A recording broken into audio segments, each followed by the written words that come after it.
In Project 11, we built Bookworm, an app that lets users store ratings and descriptions for books they'd read. And we also introduced a custom rating view UI component that showed star ratings from 1 to 5.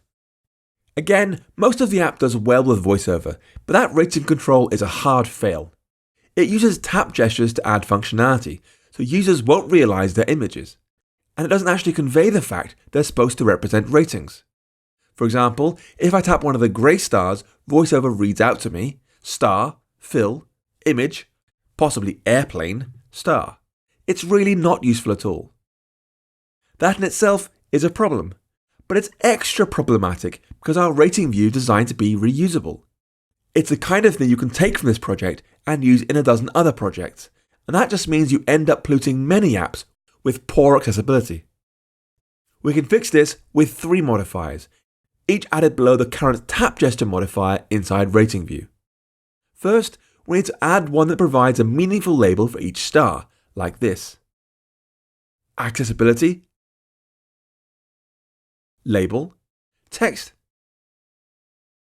Number is equal to 1. If true, 1 star. Otherwise, number stars.